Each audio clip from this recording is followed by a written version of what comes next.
Yes, I'm Jules Horowitz. Thank you all so much for coming out. I'd especially love to thank my mom, Felicia, who I know invited half of you here. Yes, for those of you who don't know my mom, I mean, she's incredible, very funny as well, outgoing African-American woman. In fact, she's such a strong, proud black woman that she has this really wonderful, verbal tick where she unintentionally just will very casually just put like a black twist on random words. For example, over the holiday, I asked her if she wanted to see that new movie, Richard Jewell, and she immediately goes, "What's Richard Jewell?" I was like, "No, Mom." Glad my dad liked that one. Thanks, fam. That's all right. Yeah, I know, it's almost like Afro dyslexia. I love it. I love you too much. Thank you. Thank you for the jokes.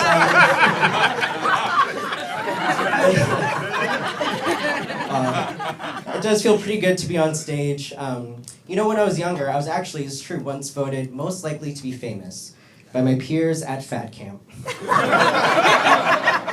But to be fair, I was pretty big back then, so.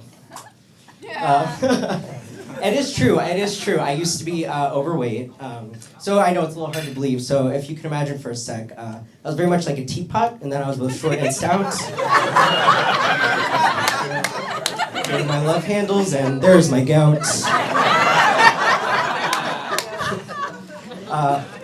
It is true. I really used to struggle with sugar addiction. It really messed with my head, you know? If you guys know how Bruce Banner, whenever he'd get really angry, he'd turn to the Incredible Hulk. Well, I had a very similar problem, except whenever I got angry, I just became the Cookie Monster. I remember, and the littlest things could set me off, right? I'd be walking down the mall, and if too many slow people are in front of me, I would just start to lose it, me want Mrs. Field. It's tough. It wasn't just anger, literally any emotion was an excuse to eat cookies for me, straight up. If I was sad, I'd eat cookies. If I was happy, I'd eat cookies. It got to the point when I was even sleeping, I'd just be dreaming about cookies. Cookies. I remember my therapist had once asked me, why I thought I overate so much. It frustrated me because I really, I didn't know. But then come to find out, and this is true, did you know sugar is 8 times more addictive than crack? The most addictive drug ever. So I think it's safe to say when we invented sugar, we pretty much created cocaine for kids, right? Whoops, sorry, our bad as a society.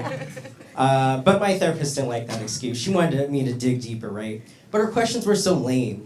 One time she asked me, so Jules, have you ever eaten anything you've ever regretted? Duh, Stacy, that's why I'm here. I literally regretted everything I've eaten up to this point in life. Honestly, I feel eating foods we regret, I feel it's an American pastime now, right? Everyone kind of does it.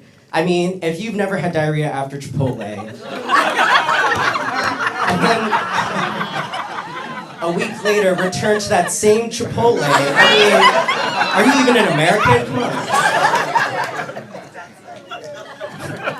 But again, my therapist was not very happy with that answer. So needless to say, I had to fire her, right? I did after a while. But it was tough. It was awkward, right? Firing your therapist, it's complicated. Because honestly, it felt a lot more like a breakup, right, than a proper firing. For example, I told her that I thought she should see other people. I was a little disappointed to find out that she already was, but... And then she said she really wanted to give us another chance, and... I tried to be nice. I was like, listen, it's not you, it's me. I just need a new therapist. My head's just not in the right place for this.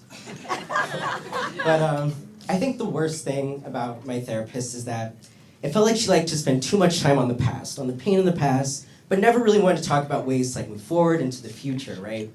And almost like she enjoyed my misery a little bit. And, right? And I was paying her for that service. That was really the big problem, right? So I felt twisted up. It's like I'd hired an emotional dominatrix or something. Just mess with her. No, seriously, it's like she'd come into our sessions with her own bullwhip. Be vulnerable. Relive your childhood traumas. I don't accept insurance. So if you have any therapist recommendations, let me know. My name is Jules Horowitz. Thanks a lot, guys.